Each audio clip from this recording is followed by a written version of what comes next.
सबको प्रणाम और सुप्रभात। बच्चों, उपस्थित हूँ आपके बीच में लेकर फिर से वही विषय वस्तु, वही दीवाना दिल, वही मस्ताने आप और परवाना हमारा सब्जेक्ट जिसका नाम है इंग्लिश। चलिए शुरू करते हैं।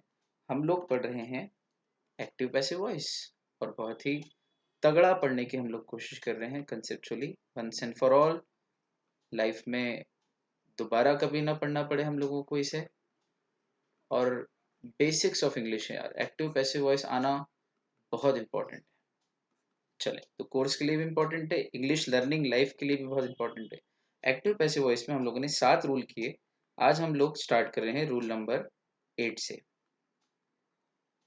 क्या है rule number 8? Change of imperative sentences from active to passive. Change of imperative sentence, कल इंटरोगेटिव करा था, आज इम्पेरेटिव सेंटेंसेस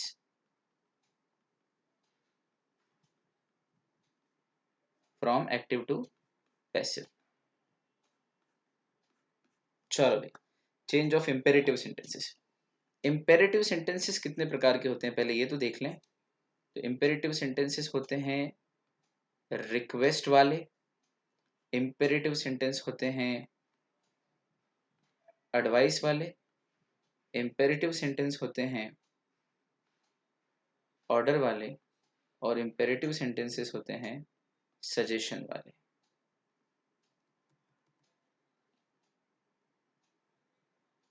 सजेशन तो हम पहले रिक्वेस्ट, फिर एडवाइस, फिर सजेशन और चौथे नंबर पे ऑर्डर वाले सेंटेंसेस को लेंगे। ठीक, तो क्या पढ़ने वाले हम रूल नंबर 8 में? पार्ट 1, पार्ट 2, पार्ट 3 और पार्ट 4। इसके 4 पार्ट, सब पार्ट्स, यानी कि रूल नंबर 8 अपने आप में एक रूल है जिसके 4 सब पार्ट्स हैं। ठीक है, स्टार्ट करते हैं हम लोग सबसे पहले रिक्वेस्ट वाले सेंटेंसेस से। ठीक है,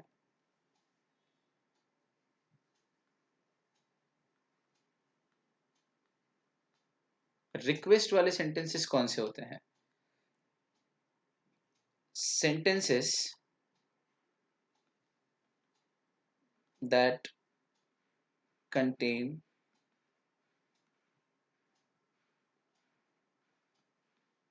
प्लीज आर कॉल्ड रिक्वेस्ट वाले सेंटेंस। एग्जाम्पल देखते हैं।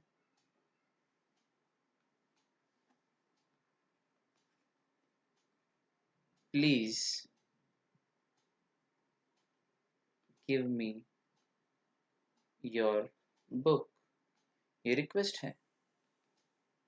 प्लीज डोंट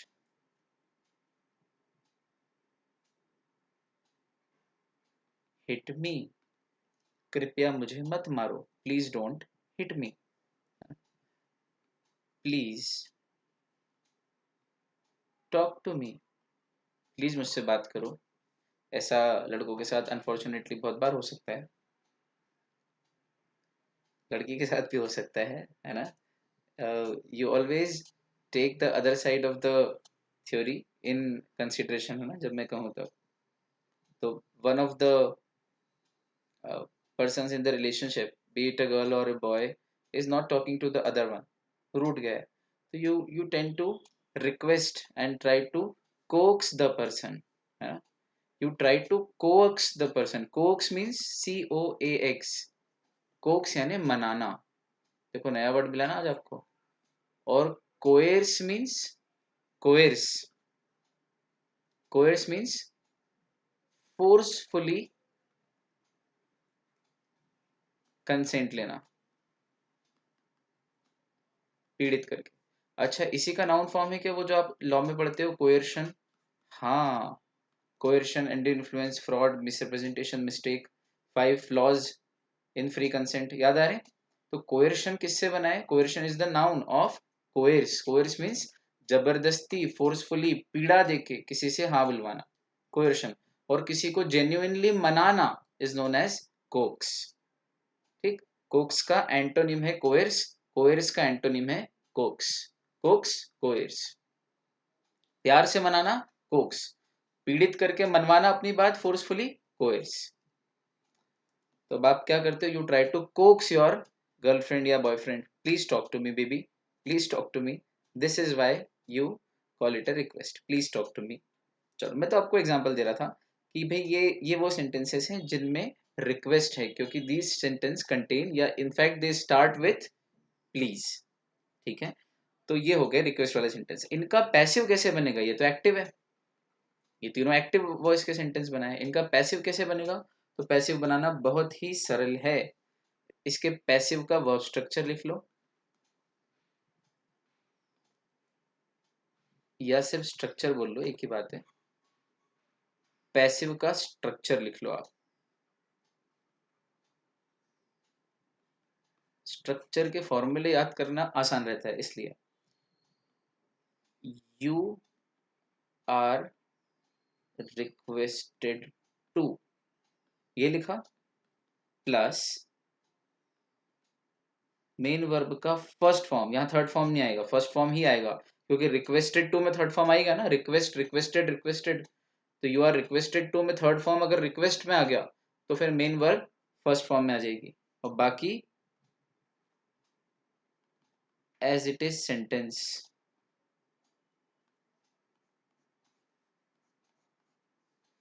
जैसे अपन ये तीनों एक दो तीन एग्जांपल जो ऊपर लिए, इसमें इसको फिट करके देखते हैं। ये वर्ब स्ट्रक्चर उतार लिया आपने ब्लू वाले पेन से जो लिखा है, अब देखो, please give me your book, तो प्लीज रिमूव हो जाएगा, क्यों? क्योंकि प्लीज को हटा के तो हमने रिक्वेस्ट वर्ड लाया है ना। तो यू आर रिक्वेस्टेड टू, ये पहला सेंटेंस है, ये दूसरा और ये तीसरा। अब इन तीनों के पैसिव नीचे बना रहा हूं मैं। You are please give me your book, you are requested to, ठीक। गिव ऐसा कैसे रहेगा वर्ब का first form, you are requested to, और बाद का सेंटेंस एज इट इज। अब एज इट इज गिव के बाद क्या है, मी योर बुक, तो you are requested to give me your book. कोई चेंज नहीं आ रहा है, कोई ऑब्जेक्ट सब्जेक्ट का इधर उधर कुछ नहीं हो रहा है, क्यों? अपन ने लिखा है एज इट इज सेंटेंस, बचा हुआ सेंटेंस यहां से लेके यहां तक एज इट इज आ जाएगा। इसके बाद वाला देखो, फिट करते जाना फॉर्मूले में। ये यू आर रिक्वेस्टेड टू वाला जो अपन ने फॉर्मूला बनाया यहाँ पे, यू डोंट हिट मी, तो यू आर रिक्वेस्टेड, अब चूंकि डू नहीं है, डोंट है, कुछ करो, गिव कुछ करो, टॉक कुछ करो, पर यहाँ है डोंट हिट, मत मारो, कुछ न करो है, तो न करो के लिए टू की पहले नॉट आ जाएगा, you are requested not to. जब भी डोंट हो तो फिर वहां रिक्वेस्टेड टू की जगह रिक्वेस्टेड नॉट टू हो जाएगा, वो डोंट क्या बन जाएगा, नॉट, ठीक। You are requested not to, बचा हुआ सेंटेंस एज इट इज, बच क्या रहा है, नॉट टू हो ही गया, वर्ब का फर्स्ट फॉर्म हिट और आगे me, you are requested not to hit me. तीसरा, प्लीज टॉक टू मी, तो बड़ा आसान है, यू आर रिक्वेस्टेड टू, फिर वर्ब का फर्स्ट फॉर्म टॉक का टॉक ही रहेगा, you are requested to talk, और बचा हुआ sentence as it is sentence, here का एज इट इज, तो टॉक टू,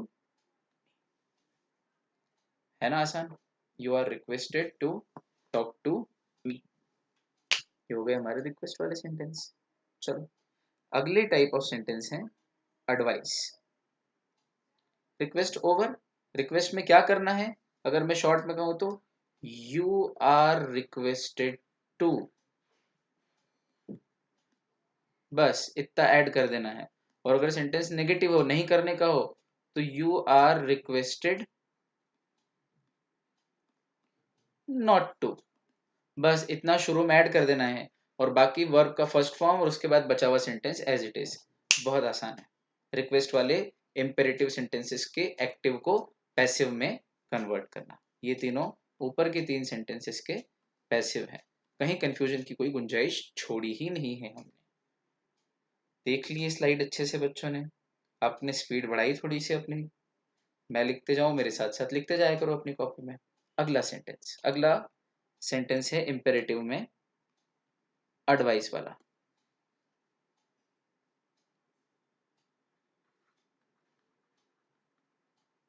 एडवाइस, एडवाइस वाले सेंटेंस में क्या करना है, कुछ नहीं करना है पैसिव कन्वर्जन के लिए, यू आर एडवाइज्ड टू, बस ये ऐड कर देना, you are advised to, again plus verb का फर्स्ट फॉर्म प्लस बचा हुआ सेंटेंस एज इट इज लिख देना है।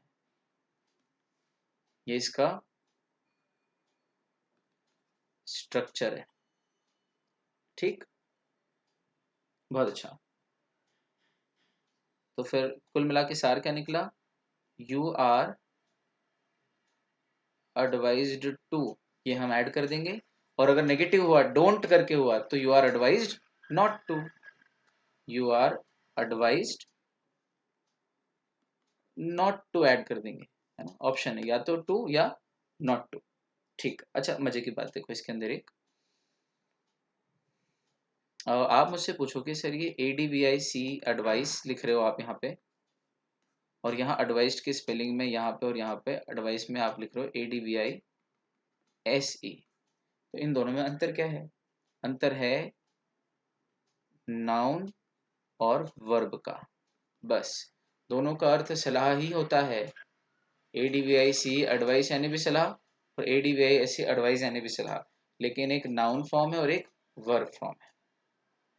बताऊं कैसे, देखो, ही गेव मी एन एडवाइस, और दूसरा ही एडवाइज्ड मी, एक ही बात है, उसने मुझे सलाह दी, ही एडवाइज्ड मी, उसने मुझे सलाह दी, दोनों का मीनिंग एग्जैक्टली सेम है। तो अंतर क्या है, यहाँ पर उसने मुझे दी, वर्ब हो गई गेव, ठीक, और एडवाइस क्या दी, तो एक चीज का नाम बता दिया, सलाह, तो एडवाइस नाउन है। तो जब नाउन फॉर्म में यूज करते हैं तो सीई जहां हो वो नाउन है, ठीक है, और SE जहां हो वो वर्ब है। तो यहाँ पर subject plus verb plus object, उसने मुझे सलाह दी, तो डायरेक्टली वर्ब फॉर्म में यूज किया है, तो एडवाइज। अच्छा, इसका प्रोनाउंसिएशन भी ऐसा बनेगा, ये वाले में हिंदी में अगर प्रोनाउंस करें तो देखें एडवाइस, और इसका बनेगा एडवाइजर, ही एडवाइज्ड मी, और he gave me an advice, स, he gave me an advice, see noun form, meaning वही है सलाह, और he advised me same meaning है सलाह, लेकिन वर्ब फॉर्म है, और pronunciation he advised me, advised, ज के नीचे नुक्ता वाला, एडवाइज्ड मी। ठीक, ऐसे कैसे एक बड़ा मजेदार है, देखो, प्रैक्टिस और practice, practice C E again noun है, जैसे ऊपर एडवाइस में सीई नाउन है और SE वर्ब है। देखो, practice makes a man perfect, noun form, and he is practising as a chartered accountant in Indore, यहाँ पर एस आएगा। तो if you want to be a chartered accountant in practice, तो in, तो प्रैक्टिस सीई लिखोगे, और you are a practising chartered accountant तो SE लिखोगे। ठीक, प्रैक्टिस प्रैक्टिस। चलो चलो, ऐसी छोटी छोटी चीजों पे अगर ध्यान नहीं दिया, जैसे कोएर्शन, कोक्स, ये कितनी प्यारी चीजें होती है, अगर थोड़ा भी ध्यान दे लो ना इनके ऊपर अच्छे से, तो जीवन भर के लॉजिक बन जाते हैं। इसको रब कर देते हैं, और यहाँ अपन अब एग्जाम्पल अपने टॉपिक पे आते हैं, वापस अपना टॉपिक चल रहा है।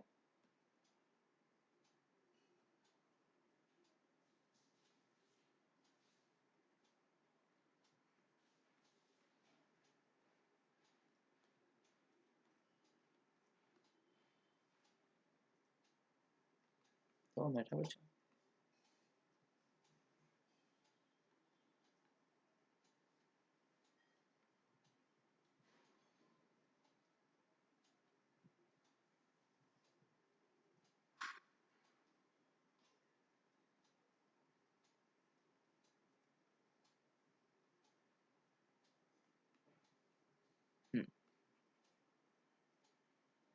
एग्जाम्पल ले रहे हैं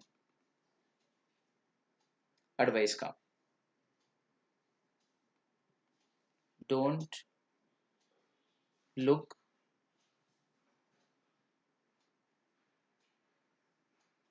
आउट ऑफ विंडो, खिड़की के बाहर झांक कर मत देखो। इसका क्या बनेगा? ये एक्टिव वॉइस है ना। और ले लेते हैं एक्टिव वॉइस का एक और। Do it before the due date. इसे ड्यू डेट के पहले कर लेना। ठीक। Keep your surroundings clean. अपनी सराउंडिंग्स को क्लीन रखा करो। एक्टिव, ये तीन एक्टिव है, 1 2 3। अब इन तीनों के पैसिव बनाते हैं।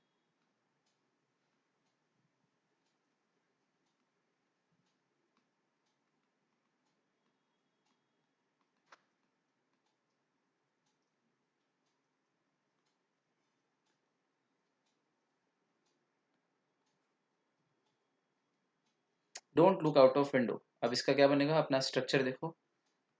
You are advised. यहाँ तक तो ठीक है।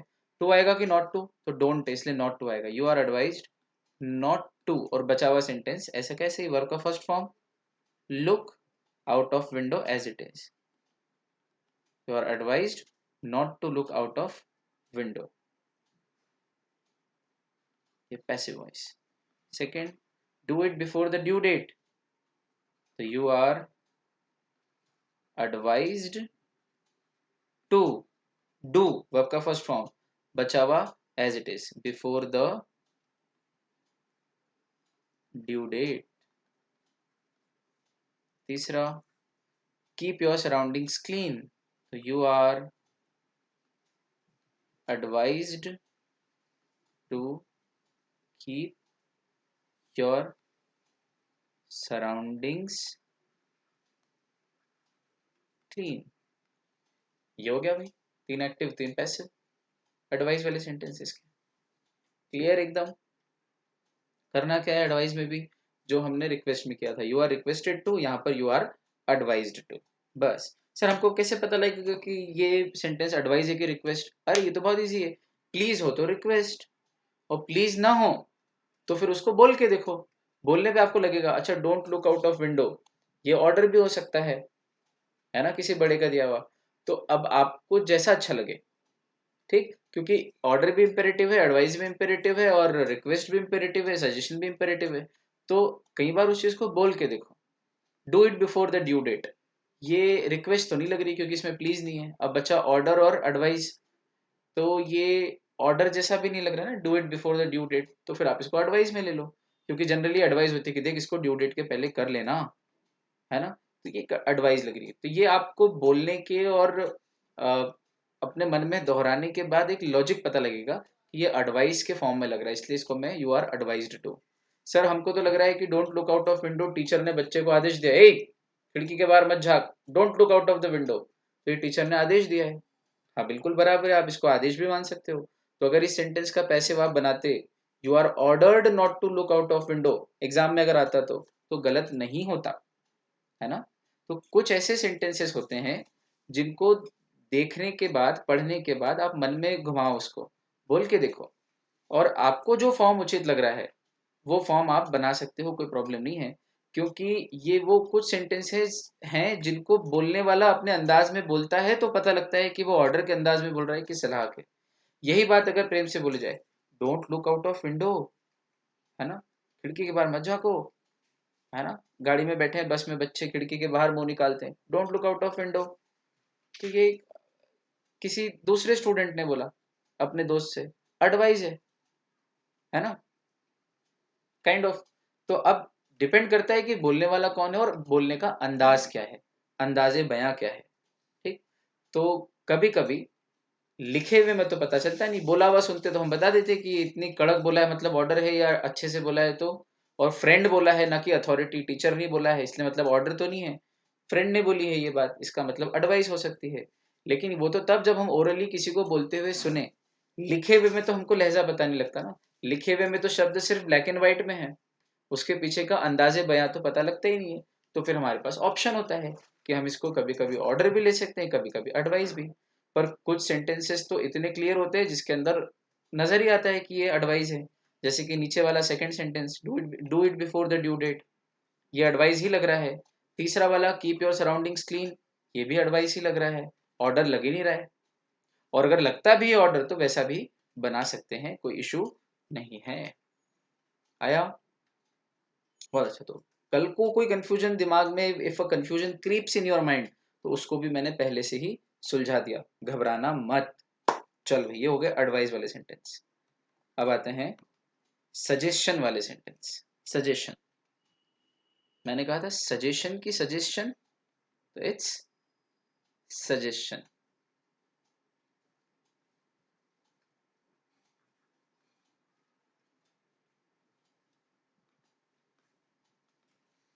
देखिए सजेशन वाले सेंटेंस, इसमें क्या करना है, you are suggested to,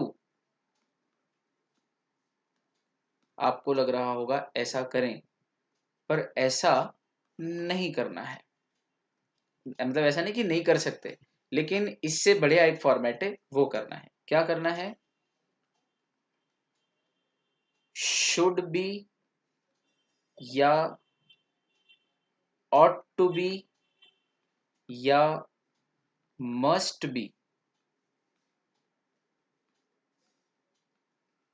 should be, ought to be या मस्ट बी का प्रयोग करना है। और इसका वर्ब स्ट्रक्चर कैसे बनेगा, बड़ा मजेदार है ना? इसका जैसे बनता है वैसे ही बनेगा। पहले ऑब्जेक्ट, इसमें सारे रूल लगेंगे, object become subject and subject becomes object. तो पहले ऑब्जेक्ट, फिर शुड बी या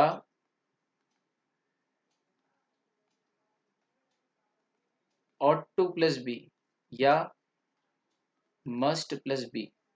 ठीक, ये दोनों नीचे लिखे इसके शुड के, यहाँ पे अपना चल रहा है स्ट्रक्चर। फिर शुड बी, फिर वर्ब का थर्ड फॉर्म, वही रूल जो हमेशा लगते हैं, वर्ब का third form plus by plus subject, ऐसे होएगा सजेशन।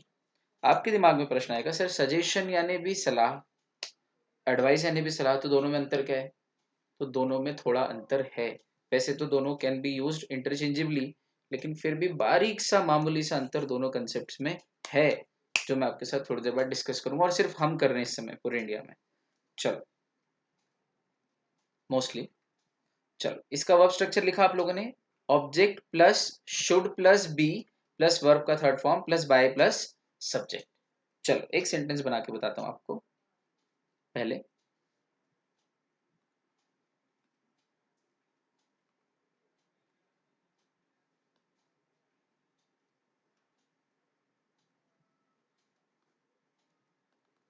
एक बनाते हैं, फिर और भी बनाएंगे। You should bring your, you should bring her back, तुम्हें उसे फिर से ले आना चाहिए। ये मेरे फ्रेंड ने सजेशन दिया है कि तेरी वाइफ कहीं गई है, तो उसे वापस ले आ। ठीक, तो अब अगर ये सजेशन है तो इसे कैसे करेंगे, you should bring her back, तो इसका पैसिव कैसे बनेगा, अब देखना। हाँ, हर, हर का बनेगा शी होता तो हर बनता, हर है तो शी बनेगा। Objective subjective subjective objective. अच्छा, हर क्या है, ऑब्जेक्ट है, तो ऑब्जेक्ट पहले आएगा, देखो आप, तो शी, फिर शुड, तो शुड बी, देख लो शुड बी, तो शी ऑब्जेक्ट, फिर should plus be, she should be, passive voice का फॉर्मेट है सजेशन वाले सेंटेंस का। तो शी शुड बी, अब शी तो इधर आ गया, फिर ब्रिंग का क्या हो जाएगा, bring brought brought, she should be brought, फिर बैक अपनी जगह पे, she should be brought back, फिर बाय, देख लो यहाँ पे बाय है, वर्ब का थर्ड फॉर्म ब्रॉट, फिर बाय, और फिर सब्जेक्ट, सब्जेक्ट कौन, यू शुड, तो यू, तो she should be brought back या बाय यू। ये इसका पैसिव है, ये एक्टिव है। ये पहला सेंटेंस। दूसरा, you should bring her back, she should be brought back by you. Sir इसका पैसिव हमको जम नहीं रहा है, बोलचाल की इंग्लिश में हम ऐसा यूज नहीं करते हैं। हाँ ठीक है ना, मत करो। आपको ऑकवर्ड लग रहा है तो, लेकिन इसका पैसिव कन्वर्जन यही होगा और ये ग्रामेटिकली करेक्ट है। इसीलिए तो हर जगह पैसिव यूज नहीं करते, कहीं कहीं पैसिव यूज करना ऑकवर्ड रहता है। ग्रामेटिकली करेक्ट बनता तो है लेकिन ऐसा बोलने में अच्छा नहीं लगता, इसलिए हम कई बार एक्टिव का ही प्रयोग करते हैं। एक्टिव में क्लैरिटी रहती है। इसीलिए हमने डे 1 की शुरुआत ही इससे की थी कि एक्टिव वॉइस कहाँ यूज करना अच्छा लगता है और पैसिव कहाँ यूज करना अच्छा लगता है, और जहां जो यूज करना अच्छा लगता है वहां वही करना चाहिए। ठीक, बहुत अच्छा। एक और ले लेते हैं। Learn the lessons daily. अब देखो, लर्न द लेसन्स डेली, इसमें यू वगैरह कुछ भी नहीं है, तो फिर ये बड़ा आसान है। लेसन से स्टार्ट कर देंगे। द लेसन्स, अब इसमें शुड तो है ही नहीं, तो हम डालेंगे ना शुड। हमने लिखा ही है कि शुड आएगा, चाहे जो हो जाए शुड आएगा। मतलब अगर दिया था पहले से एक्टिव में शुड, तो भी शुड आएगा, और नहीं दिया था तो भी शुड और टू या मस्ट में से कुछ आएगा, तो अपन शुड ले लेते हैं। द लेसन्स शुड बी भी आएगा। The lesson should be, the lessons object should be, देख रहे हो आप स्ट्रक्चर में। The lessons should be, verb क्या है, लर्न, तो शुड बी लर्नड। वर्ब का third form learn, learn, learnt, LEARNT, learnt. The lessons should be learnt daily. Sir अब इसमें बाय और सब्जेक्ट तो आया ही नहीं, क्योंकि दिया ही नहीं गया है। You should learn the lessons daily होता तो अपन बाय यू लिख देते, चूंकि दिया ही नहीं है तो अपन भी खा जाएंगे। और पैसिव वॉइस में सब्जेक्ट को कभी कभी लैप्स कर जाते हैं, ओमिट भी कर सकते हैं, अगर दिया ना हो या पता ना हो या ऑब्वियस हो तो ठीक है ना, कोई बात नहीं, बाय यू नहीं लिखते, इतने में भी काम हो जाएगा। तो lessons should be learned daily, ये बन गया एक्टिव, ये बन गया इसका पैसिव। इजी। अभी और प्रैक्टिस कराऊंगा मैं, रुको तो सही, आज ही आखिरी में हम इसके एक्सरसाइजेस करेंगे और बिल्कुल कंसेप्चुअली पूरा कर लेंगे। तो एडवाइस और सजेशन में क्या अंतर है सर, आपने ये नहीं बताया। एडवाइस वाले सेंटेंसेस में यू आर एडवाइज्ड टू करा, जबकि सजेशन वाले सेंटेंस में आपने यू आर सजेस्टेड टू नहीं करा। मैंने कहा भाई कर सकते हैं, लेकिन अपन इसको अवॉइड करेंगे। अब ये देखो, ये वाला सेंटेंस है you should bring her back, इसको अगर अपन इस फॉर्मेट में करते यू आर सजेस्टेड टू, तो क्या बनता, you are suggested to bring her back बन जाएगा। नीचे देखो लर्न द लेसन्स डेली, इसका क्या बनेगा, you are suggested to learn the lessons daily.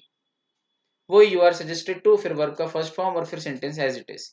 उसमें तो मेहनत ही नहीं है, ये वाले में तो मेहनत है, लेकिन ये वाला ज्यादा सही तरीका है।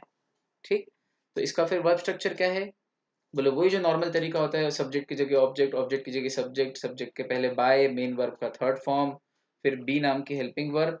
लेकिन एक मजेदार बात है कि ऑब्जेक्ट के बाद जो सेकंड वर्ड होगा वो शुड होगा या ऑट टू होगा या मस्ट होगा। ठीक, तो अब ऑट टू और मस्ट का तो सर आपने बनाया ही नहीं, एक वो बना देता हूँ। देखो यहाँ पे थर्ड एग्जाम्पल, यहाँ पर यू ऑट टू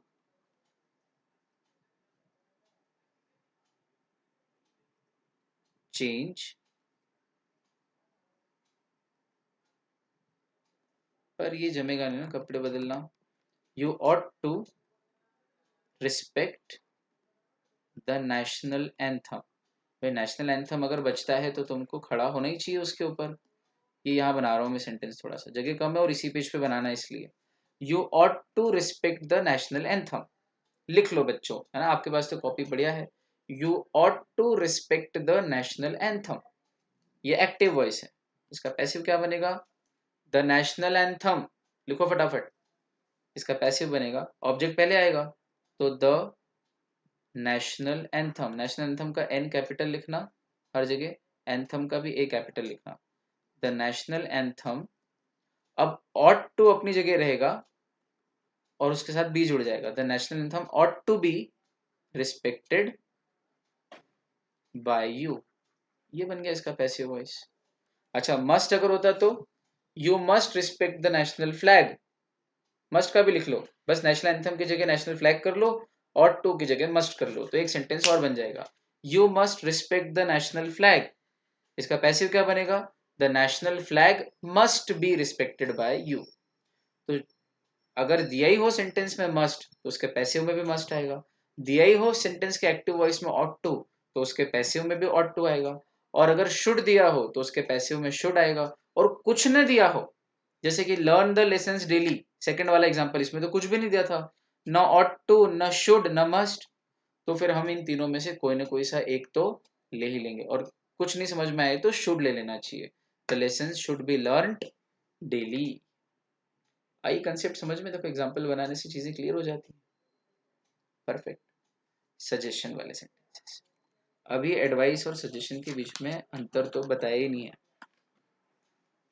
एग्जाम में नहीं आने वाला है तो फिर सर क्यों पढ़ा रहे हो? देख लो भैया यार, एग्जामिनेशन पॉइंट ऑफ व्यू से पढ़ना होता तो कहीं और किसी और एकेडमी पे जाते। लर्निंग के लिए आए हो हमारे पास, लर्निंग में तो जो जो जरूरी है वो सब बताया जाएगा, है ना। लाइफ के लेसन्स लाइफ के लिए पढ़ाया जा रहा है आपको। एडवाइस, एडवाइस फॉर्मल होती है। एडवाइस जनरली प्रोफेशनल या एक्सपीरियंस्ड व्यक्ति के द्वारा दी जाती है, और थोड़ी सी कंपलसरी या यूं कहें अथॉरिटेटिव होती है। अथॉरिटेटिव मतलब अथॉरिटी है कि मानना ही पड़ेगी, किसी बड़े व्यक्ति ने बोली है। तो पहला फॉर्मल होती है, दूसरा प्रोफेशनल व्यक्ति या एक्सपीरियंस्ड व्यक्ति के द्वारा दी जाती है, और तीसरा एडवाइस को मानना कंपलसरी होता है। तो प्रोफेशनल या एक्सपीरियंस व्यक्ति इसको देने वाला होता है, कंपलसरी होता है इसको या अथॉरिटेटिव होता है इसको मानना, और फॉर्मल होता है इसका नेचर। ठीक। वहीं अगर मैं सजेशंस की बात करूं तो सजेशन इनफॉर्मल होते हैं, इनको देने वाला एनी पर्सन, कोई भी व्यक्ति दे सकता है सजेशन, और तीसरा इनको मानना या ना मानना व्यक्ति के ऊपर मोस्टली ऑप्शनल होता है। ठीक। जैसे मेरे दोस्त ने कहा कि यार तू आज प्रॉम नाइट में रेड कलर का सूट पहन के जा, या तू तो ब्लैक पहन और तेरी वाइफ को बोल कि वो रेड पहने, तो या गर्लफ्रेंड को बोल के रेड पहने, तो ये उसका सजेशन है, ये एडवाइस नहीं है। और डॉक्टर ने कहा कि दवाई टाइम पे लेना, ये एडवाइस है। फॉर्मल है, प्रोफेशनल व्यक्ति ने दी है, और मानना जरूरी नहीं, तो नहीं मानूंगा वो मेरे हाथ में, लेकिन नहीं माना तो 12 बज जाएगी, यानी कि देखा जाए तो मुझे मानना ही चाहिए, थोड़ी सी मानना कंपलसरी लग रहा है। ठीक। जबकि ब्लैक कलर का सूट पहनना ऑप्शनल है, देने वाला कोई भी एरा गेरा नत्थु खेरा टॉम डिक एंड हैरी मेरा दोस्त है, जिसको कुछ समझ में आता है नहीं, आधे टाइम तो वो पागल ही रहता है पिया हुआ। और इनफॉर्मल है, देख मेरे हिसाब से तो तेरे को ब्लैक पहनना चाहिए, बहुत ही फॉर्मल नहीं, इनफॉर्मल होती है। ये एडवाइस और सजेशन में अंतर होता है। ठीक। अपने माँ बाप की बात मान लिया कर यार, उनकी बात नहीं मानता है तो इनफॉर्मल सजेशन। रिस्पेक्ट कर लिया कर यार जरा पेरेंट्स को, इनफॉर्मल है सजेशन, है ना। बोलने का अंदाज भी इनफॉर्मल, तो जहाँ बोलने का अंदाज इनफॉर्मल हो वो सजेशन, फॉर्मल हो वो एडवाइस। इसीलिए तो देखो आपको लॉ में जब क्वेश्चन आते हैं तो लास्ट में क्या लिखा रहता है, advise the company, advise will mister A succeed. वहां पर सजेस्ट लिखा हुआ आता है क्या? नहीं, क्योंकि वो आपको एक प्रोफेशनल मान के, लॉ का एक्सपर्ट मान के, लॉयर मान के, सीए मान के, सीएस मान के आपसे वो एडवाइस मांगते हैं, है ना। एडवाइस फॉर्मल होती है, सजेशन इनफॉर्मल। ये basic difference between advice and suggestion, और ये मोटे मोटे डिफरेंस है ना, इससे ज़्यादा बारीक हमको करना नहीं, क्योंकि वैसे तो ये दोनों टर्म इतनी मिलती जुलती हैं कि इनमें अंतर करना मुश्किल है, ये छांट छांट के निकाले गए अंतर है। ठीक। चलो, अभी इम्पेरेटिव सेंटेंसेस में एक प्रकार बचा है, कौन सा? ऑर्डर वाला, चौथा, वो इम्पेरेटिव सेंटेंस जिसमें अंदर ऑर्डर होता है। यहां पर दो चीजें आपको करनी पड़ेगी, कि ऑर्डर वाला सेंटेंस में ट्रांजिटिव वर्ब है या इनट्रांजिटिव वर्ब है। देखो, ट्रांजिटिव वर्ब है तो वो लेट से भी स्टार्ट हो सकते हैं,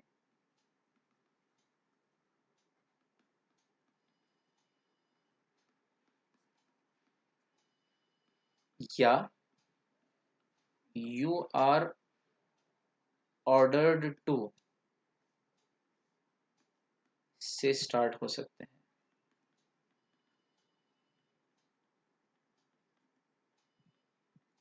ठीक। ये लेट या यू आर ऑर्डर्ड टू से स्टार्ट हो सकते हैं, और अगर इंट्रांजिटिव वर्ब है ऑर्डर वाले सेंटेंस में तो वो यू आर ऑर्डर्ड टू से ही स्टार्ट होंगे। से ही लिखा है ना, वहां सकते हैं लिखा है, यहाँ से ही स्टार्ट होंगे। किसमें? पैसिव में। ये सब कुछ किसमें? पैसिव वॉइस में। अगर पैसिव में कन्वर्ट करते हैं तब ये वाला बाइफर्केशन ढूंढ लेना, इंटरनेट पे मिल जाए, है ना। आप बहुत तगड़ा कुछ पढ़ रहे हो, है ना, इतना लॉजिकल जिसकी हम सीमा नहीं कर सकते। कितना महत्वपूर्ण था ट्रांजिटिव और इंट्रांजिटिव वर्ब उस समय पढ़ना। और मजेदार बात, बच्चे लोगों ने कहा कि सर ये ट्रांजिटिव वर्ब जो होती है, आप कह रहे थे कि इसका असर ऑब्जेक्ट पे पड़ता है। तो जैसे अमिताभ अचीव्ड सक्सेस, तो इसमें आपने कहा था कि अचीव्ड ट्रांजिटिव वर्ब है, पर कैसे अचीव का इफेक्ट सक्सेस पे कैसे पड़ रहा है? सक्सेस कोई वस्तु थोड़ी है ना बेटा, लोग, सक्सेस वस्तु ही है। वस्तु मतलब टेंजिबल होना जरूरी नहीं है ना। कोई एक इमेजिनरी चीज भी हो सकती है। सक्सेस करके कोई कंसेप्ट है, वो कंसेप्ट अपने आप में एक वस्तु है। ठीक। तो सक्सेस को पाया किसने? अमिताभ ने। तो सक्सेस नाम की वस्तु को पाया है, तो सक्सेस किसकी हो गई? अमिताभ की। तो सक्सेस पे उस अचीव होने का, अचीव नाम की वर्ब का असर पड़ा। या यूं कहो, सबसे इजी, जिसमें डायरेक्ट ऑब्जेक्ट हो, जिस सेंटेंस में डायरेक्ट ऑब्जेक्ट हो, उस सेंटेंस की वर्ब ट्रांजिटिव होती है। और जिसमें डायरेक्ट ऑब्जेक्ट न हो, डायरेक्ट ऑब्जेक्ट हो तो ट्रांजिटिव वर्ब होती है सेंटेंस में। और डायरेक्ट ऑब्जेक्ट न हो तो सेंटेंस में इनट्रांजिटिव वर्ब होती है। बहुत बढ़िया यार, ये हम नहीं पढ़ते शुरू में तो यहाँ आके फाइल उलझ जाती है। सब जरूरी था। मैं आपको एग्जांपल बना के देता हूँ, देखो। ट्रांजिटिव वर्ब वाला, ही plays hockey, she drinks milk. देखना आप, हाँ। अभी हम ये ऑर्डर वाले सेंटेंस पे 2 मिनट के लिए रुके हुए हैं। डायरेक्ट ऑब्जेक्ट है कि नहीं है ये चेक कर रहे हैं अभी, उसको ट्रांजिटिव। और डायरेक्ट ऑब्जेक्ट नहीं है, intransitive. You go there, she works hard. ठीक, अब देखना, ही प्लेज हॉकी, तो प्ले नाम की वर्ब है, तो ट्रांजिटिव वर्ब होती है कब? जब इस सेंटेंस में डायरेक्ट ऑब्जेक्ट हो। तो डायरेक्ट ऑब्जेक्ट हॉकी है, वह क्या खेलता है? हॉकी खेलता है। तो डायरेक्ट ऑब्जेक्ट हॉकी है, इसका मतलब प्ले नाम की वर्ब ट्रांजिटिव है। फिर शी ड्रिंक्स मिल्क, तो ड्रिंक वर्ब है, और फिर मिल्क ऑब्जेक्ट है। कौन सा ऑब्जेक्ट है? डायरेक्ट ऑब्जेक्ट है। अगर मिल्क नाम का डायरेक्ट ऑब्जेक्ट इस सेंटेंस में है, इसका मतलब ड्रिंक नाम की वर्ब ट्रांजिटिव वर्ब है। बढ़िया। अच्छा, ड्रिंक का असर किस पे हो रहा है? मिल्क पे। ट्रांस, जाना इधर से उधर, तो वर्ब का इफेक्ट जा रहा है किस पे? ऑब्जेक्ट पे। ट्रांजिटिव, ये भी हमने लॉजिक लगाया था।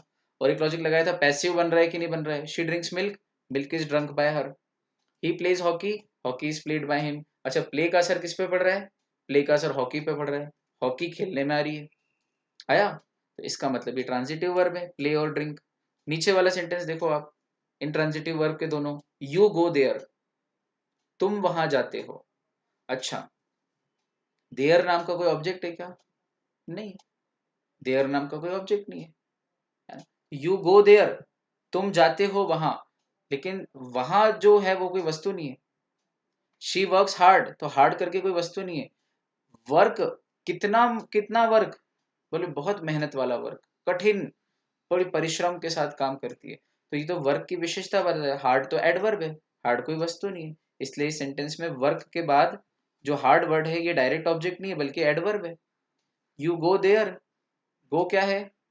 वर्ब है, वर्ब के बाद देयर, देयर कोई डायरेक्ट ऑब्जेक्ट नहीं है। ठीक, इसका मतलब जहां डायरेक्ट ऑब्जेक्ट ही ना हो, वहां जो वर्ब होती है वो इंट्रांजिटिव। अब इसका पैसिव करके देखो, यू गो देयर, बनेगा ही नहीं। There is gone by you, बनेगा ही नहीं।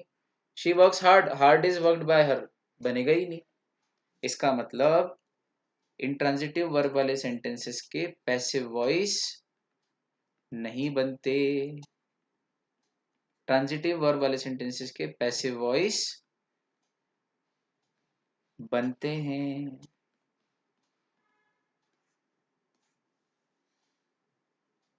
ये समझ में आया? अब ऊपर आओ वापस, इसी पेज पे जो लिखा हुआ है ऊपर। आप कह रहे हो सर ऑर्डर वाले जो इंपेरेटिव सेंटेंस होते हैं, अगर उन ऑर्डर वाले सेंटेंसेस में ट्रांजिटिव वर्ब हो तो लेट से भी स्टार्ट हो सकता है सेंटेंस पैसिव में, और यू आर ऑर्डर्ड टू से भी स्टार्ट हो सकता है पैसिव में। और अगर ऑर्डर वाले इंपेरेटिव सेंटेंसेस में इंट्रांजिटिव वर्ब हो तो यू आर ऑर्डर्ड टू से ही स्टार्ट होंगे, लेट वाला सेंटेंस नहीं बनेगा। और आप नीचे तो कह रहे हो कि जहां पे इंट्रांजिटिव वर्ब हो उसके पैसिव ही नहीं बनते हैं। अभी आपने बोला कि इंट्रांजिटिव वर्ब वालों के पैसिव नहीं बनते, और अब आप कह रहे हो कि ऑर्डर वाले सेंटेंसेस अगर इंट्रांजिटिव वर्ब वाले हों तो उसका पैसिव बनता है, और वो भी सिर्फ यू आर ऑर्डर टू वाले सेंटेंस ही बनते हैं। तो ये तो आप अपनी बात को कॉन्ट्राडिक्ट कर रहे हो। हमको नहीं पढ़ना आपसे सर, आप ऐसे दो दो बात करते हो बिल्कुल लड़कियों जैसे। गुस्सा नहीं करना, पहली बात तो लड़कियों को बदनाम मत करो। देखो, सभी दो बातें तो कोई भी कर सकता है, हर चीज का एक्सेप्शन होता है, और जानबूझ के मैं लाया आपको यहाँ तक, जानबूझ के, ताकि ये क्वेश्चन रेज हो। क्योंकि क्वेश्चन रेज होने के बाद जब उसका जवाब मिलने का सेटिस्फेक्शन होता है तो लाइफ टाइम दिमाग में रहता है। तो जनरल रूल ये है कि ट्रांजिटिव वर्ब वाले सेंटेंसेस के ही पैसिव बनते हैं, इंट्रांजिटिव वालों के पैसिव वॉइस नहीं बनते। लेकिन उसका एक एक्सेप्शन है, क्या? ऑर्डर वाले इंपेरेटिव सेंटेंसेस जहां पर, या इंपेरेटिव सेंटेंसेस जहां पर इंट्रांजिटिव वर्ब के भी पैसिव बन जाते हैं इंपेरेटिव में। चाहे ऑर्डर हो, एडवाइस हो, इंपेरेटिव में ऐसा पॉसिबल है। देखो कैसे।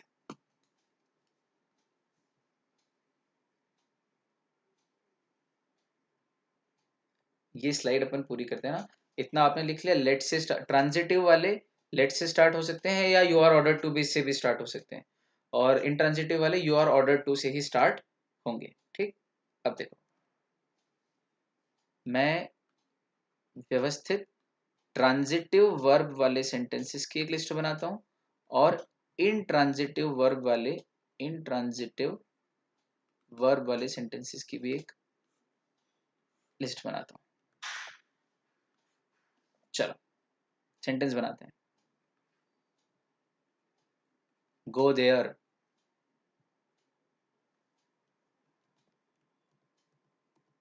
यहाँ पे बनेगा go there. Go there intransitive में। Post the letters,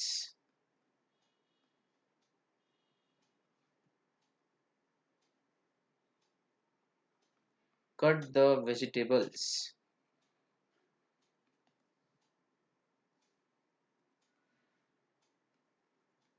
sit down,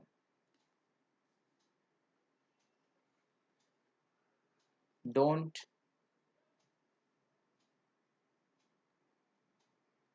worry,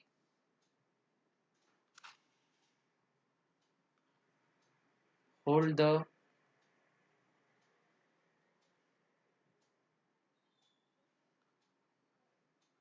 handle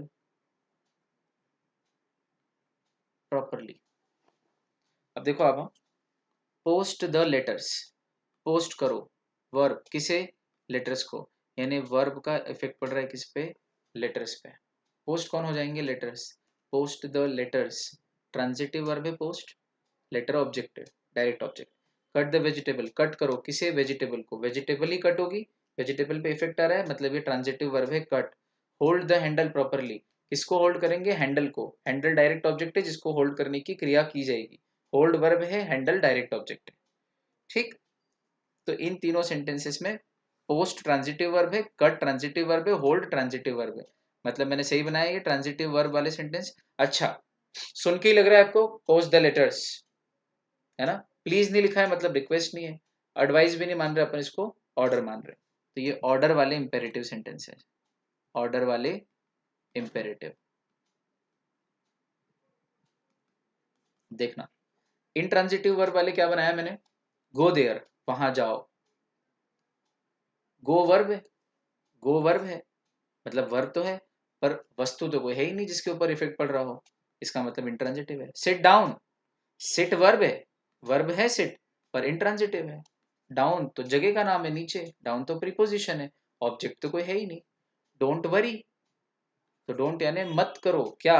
चिंता, पर ऑब्जेक्ट तो कोई है ही नहीं इसमें, ऑब्जेक्ट ही नहीं है। डोंट वरी, बस डोंट यानी मत करो, वरी यानी चिंता। ओ, इसका मतलब यहाँ पर भी इंट्रांजिटिव वर्ब है, कौन सी? वरी, वरी यानी चिंता करना, चिंता मत करो, बस इतना ही कहा उन्होंने। चलो ये 3 सेंटेंसेस है, अब इनके पैसिव बनाते हैं। ये 3 एक्टिव हैं ट्रांजिटिव वाले, और ये 3 एक्टिव हैं इंट्रांजिटिव वाले, ए फॉर एक्टिव। चलो जी, अब इनके पैसिव बनाते हैं। पोस्ट द लेटर्स, इसका क्या बनेगा? इसका बनेगा यू आर ऑर्डर्ड टू, ठीक, और बाकी बचा हुआ sentence as it is, post the letters, ठीक। कट द वेजिटेबल्स, तो यू आर ऑर्डर्ड टू, है ना, कट द वेजिटेबल्स, ऐसा कैसे? To cut the vegetables. फिर होल्ड द हैंडल प्रॉपरली, तो you are ordered to hold the handle properly. बन गए ये 3 पैसिव। अब इधर देखो आप, इंट्रांजिटिव वाले पे आओ, गो देयर, इसका बनेगा यू आर ऑर्डर्ड, और ऐसा कैसे? To go there.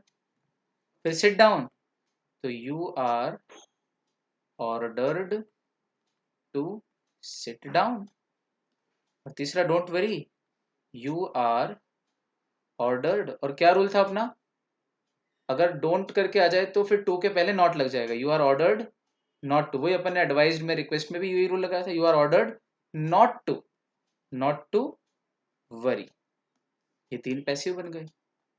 अब अभी तक तो कोई अंतर नहीं पड़ा है, ट्रांजिटिव वर्ब वाले भी यू आर ऑर्डर टू से बने हैं, ये यू आर ऑर्डर टू, ये सेकंड वाला यू आर ऑर्डर टू, ये थर्ड वाला यू आर ऑर्डर टू, और इंट्रांजिटिव वाले भी तीनों यू आर ऑर्डर टू से बने, you are order to, you are order to, you are order to.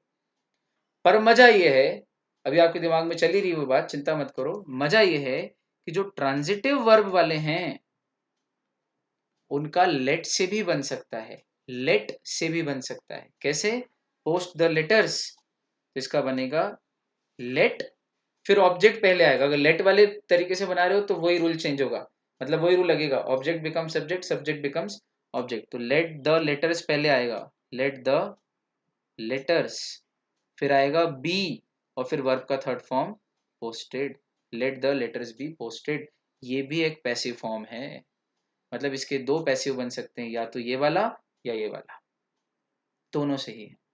फिर दूसरा, you are order to cut the vegetables, इसका दूसरा तरीका है कट द वेजिटेबल्स, इसका पैसिव बनेगा लेट से स्टार्ट होगा, लेट द वेजिटेबल्स, ऑब्जेक्ट पहले आएगा, फिर बी आएगा, let the vegetables be cut, cut का थर्ड फॉर्म भी कट ही होता है, let the vegetables be cut. Hold the handle properly, है ना, तो you are order to hold the handle properly, ये भी सही है, और इसका एक दूसरे तरीके से भी बन सकता है जो सही है, जो लेट से स्टार्ट होगा, लेट द, अब पहले हैंडल आएगा, let the handle be hold held held, let the handle be held properly. अब अगर बीच में किसी के दिमाग में बहुत प्रश्न आ रहे थे, पेट में कुछ बटरफ्लाइज हो रही थी, या पेट में कुछ ऐसा लग रहा था कि गलत जा रहे हैं सर, अपने आप क्लियर हो गया। पहले मैंने जानबूझ के इक्वेट किया पर्पल कलर से कि देखो सारे के सारे यू आर ऑर्डर टू से बन रहे हैं, चाहे ट्रांजिटिव हो या इंट्रांजिटिव हो।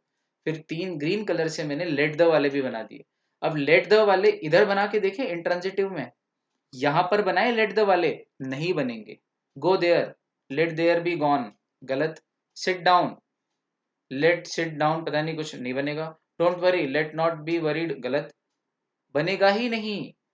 इसका मतलब इसके पिछले वाले पेज पे मैंने जो लिखा था कि ऑर्डर या ऑर्डर वाले जो इंपेरेटिव सेंटेंसेस हैं, ऑर्डर वाले जो इंपेरेटिव सेंटेंसेस है वो आपको 2 तरह से पढ़ने पड़ेंगे। पहले वो जो ट्रांजिटिव वर्ब वाले हैं, और दूसरे वो जो इंट्रांजिटिव वर्ब वाले हैं।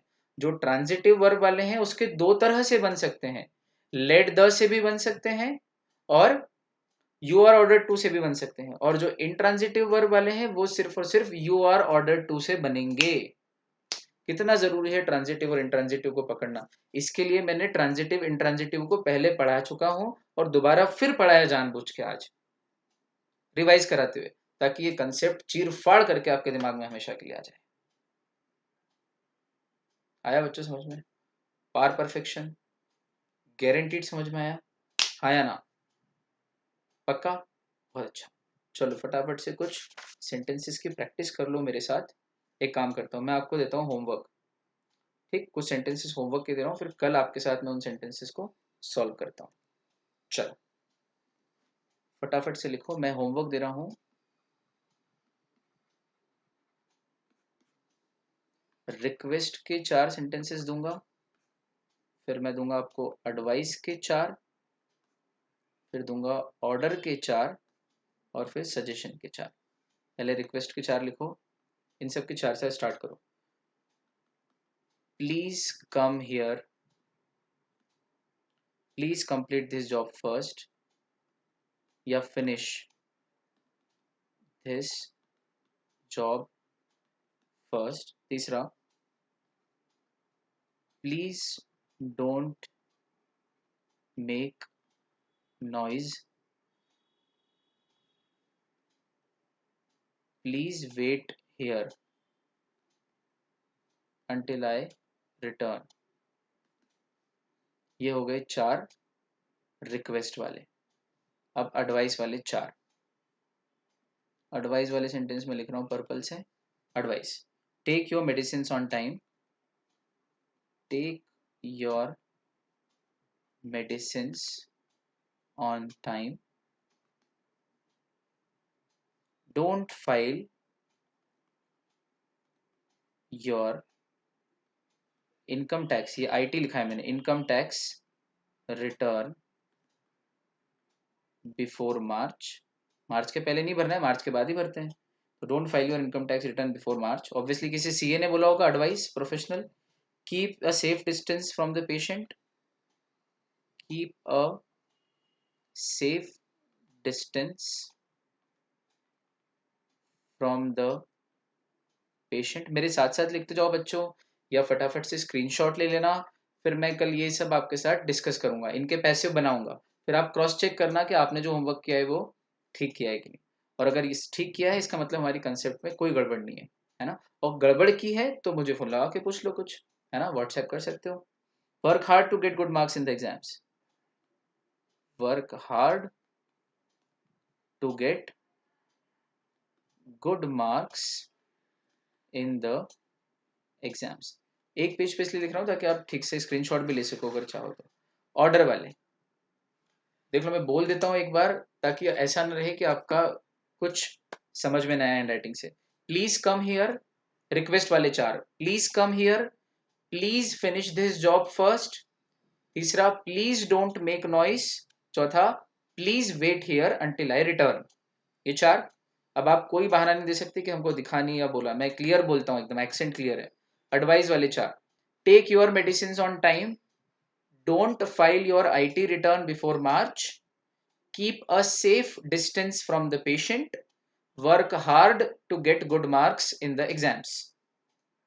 ऑर्डर वाले 4, डोंट स्पीक, इसका कलर बदल लेते हैं ताकि कंफ्यूजन ना हो। कलर से कोई हमको विशेष लेना देना नहीं, कंफ्यूजन का मेन रहता है। Don't speak while I am talking, जब मैं बात करूं तो बीच में मत बोलो, ऑर्डर है। स्टैंड स्ट्रेट, अब आपको इसके पूरे पूरे बनाने हैं ना, यू आर ऑर्डर टू वाले भी बनाने हैं, और जिनका लेट से बन सकता है उनका लेट से भी बनाना है। Stand straight, post the post cards, clean the floor, clean the floor, don't eat these chocolates, पुरानी हो गई है इसलिए, डोंट ईट दीज चॉकलेट्स। ये 4 ऑर्डर वाले, और ब्लू कलर से 4 सजेशन वाले दे देता हूं आपको।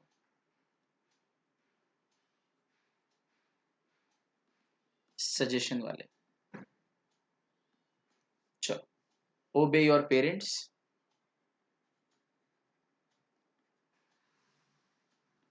दूसरा, you should respect the elders.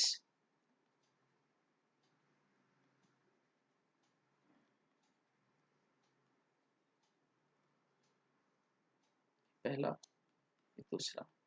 तीसरा, you must not leave her. You must not leave her, तुम्हें उसे छोड़ना नहीं चाहिए। और चौथा, लर्न द कंसेप्ट नाइसली। हाँ,